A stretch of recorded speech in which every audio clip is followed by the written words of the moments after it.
চশমা museum, a house of world class class, জলট্যাক মোড়, বহরমপুর মডার্ন হোটেলের সামনে। 3000 টাকা নিয়ে হাতে নাতে ধরা পড়ল মুর্শিদাবাদ মেডিকেল কলেজে এক মহিলা।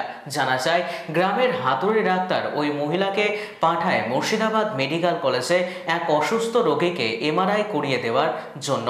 শেষ রক্ষা হওয়ার আগে হাতে নাতে ধরা পড়ল ওই মহিলা সহ আরও এক ব্যক্তি। সঠিক বলো।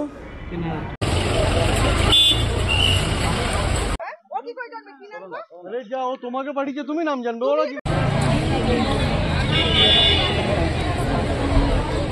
মানুষগুলো না খাওয়া না দেওয়া অবস্থায় দিন রাত এখানে বসে, মানে 2000, 1000, 1500, 2000 নিজেদের ম্যানেজ করতে পারছে না বলে। হ্যাঁ, আর সরকারি হসপিটালে এরকম পরিষেবা। হ্যাঁ, ঘটনাটা হয়েছে, আমি আমার একটা পেশেন্ট ভর্তি ছিল নার্সিং হোমে, তার ব্লাডের জন্য আমি এখানে এসেছিলাম। ব্লাড ব্যাংকে ব্লাড টানানোর পর দাঁড়িয়ে চা খাচ্ছিলাম। তো ওর যে বাবা, সে এখানে এসে দেখছি ক্যান্টিনের সামনে নিচে পড়ে আছে, ডিসচার্জ করিয়ে দেওয়া হয়েছে। তো অনেকক্ষণ ধরে দেখি, প্রায় 1-1.5 ঘন্টা ধরে আমি ব্যাপারটা ওয়াচ করেছি। তারপরে আমি থাকতে না পেরে জিজ্ঞাসা করলাম যে কি হয়েছে, আপনি এখানে এরকম অবস্থায় শুয়ে আছেন কেন? তো বললো যে আমার এমআরআই করানোর কথা আছে, হসপিটাল থেকে আমাকে ডিসচার্জ করিয়ে দিয়েছে।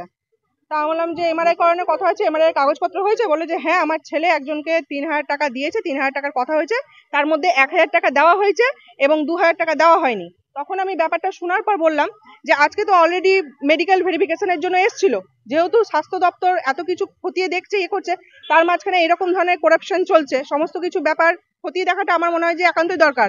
আর গরিব মানুষরা একমাত্র এখানে পরিষেবা নিতে আসে বিনা পয়সার জন্য, বাট তাদের যেন সুব্যবস্থা, সুচিকিৎসা হয়, ওর জন্য এখানে এসছে। তো সেইখানে 3000 টাকা নিয়ে এমআরআই করছে। যখন আমার ব্যাপারটা মাথায় ঢুকলো, তখন আমি ভাইকে বলি যে ভদ্রমহিলাকে সাথে করে নিয়ে আসতে। তখন আমাকে বলে যে ওখানে টিকিট করছে। আমি ঠিক আছে, টিকিট করছে, টিকিট করে ওকে নিয়ে আসো। নিয়ে এসে আমি যখন ঘটনাটা পুরো তদন্ত করে দেখি, এখান থেকে ও বলে যে গ্রামের এক ডাক্তার তার কাছ থেকে 1000 টাকা নিয়েছে এবং গ্রামের ডাক্তার রেফারেন্সে ভদ্রমহিলা এখানে এসছে। এবং ভদ্রমহিলা তাহলে ভেতরে এমন কি সোর্স আছে যে উনি ওখান থেকে পার্সোনালি ভাবে আজকে ডেটে টিকিট করিয়ে নিয়ে এলো দেখানোর জন্য? সাধারণ মানুষ গিয়ে এমআরআই এর জন্য 1 মাস 1.5 মাস পর ডেট নিচ্ছে, তাহলে ওখানে কিভাবে সে টিকিট করিয়ে নিয়ে এলো আজকে ডেটে? এটাই আমার বক্তব্য। এই মহিলাকে আমরা সঙ্গে সঙ্গে অন দ্য স্পট এখান থেকে নিয়ে এসেছি এবং এটাই আমরা তাকে জিজ্ঞাসা করলাম যে তুমি কার মারফতে এসছো এবং তুমি টাকাটা? বললো আমি এখনো হাতে টাকা পাইনি, আমার যে গ্রামের ডাক্তার যার রেফারেন্সে এসেছি সে কিন্তু 1000 টাকা অলরেডি নিয়েছে এবং কাজের পর এই পেশেন্ট পার্টি গিয়ে তাকে আবার 2000 টাকা দেবে। আমরা পুলিশের হাতে দিয়েছি এবং সুপারকে ফোন করা হয়েছে, মামুন কবির স্যারকে, এবং তন্ময় বাবু আসছেন। ওনারা যেহেতু বোর্ডের মিটিং এ আছেন, মিটিং সেরে এখানে আসছেন এবং ওনাকে আটকে রাখতে বলেছেন ভদ্রমহিলাকে। আমি ওই দিনকে আসবো না, ফ্রিটা করে দিও তাই বললো, তাই এসছি। এমআরআই ফ্রি আমাকে উনি দিয়েছিল, ফ্রিটা ডাক্তার দিয়েছিল। আমি ওনার নামটা জানি, আমি তো জানি না স্যার, আমি করিনি, আমি এখানে আসিনি। ফ্রি হয়নি তো, আজকে ডেট আছে, ফ্রি করে দিও সেটা বলছি। লিখি ডেট করেছে, বলছে ফ্রিটা করে দিও, আমি আসতে পারবো না, এটাই বলছে। কিভাবে লিখেছে না লিখেছে আমি কিছু জানি না, তো উনি দিয়েছে ওই ডাক্তার। ওনার নামটা জানি না, আমি ওনার নামটা জানি, আমার ভুল হয়েছে, আমি ওনার নামটা উনি বলে দিয়েছে, আমার কাগজ করিনি আমি, উনি দিয়েছে।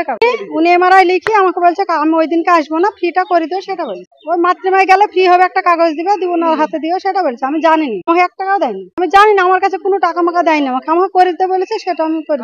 উনি আমাকে হঠাৎ করে বলছে, আমাকে এর আগে একটা দেখিয়ে দিয়েছিল, এটা করে দিও আমার কাজটা, সেটা বলছে।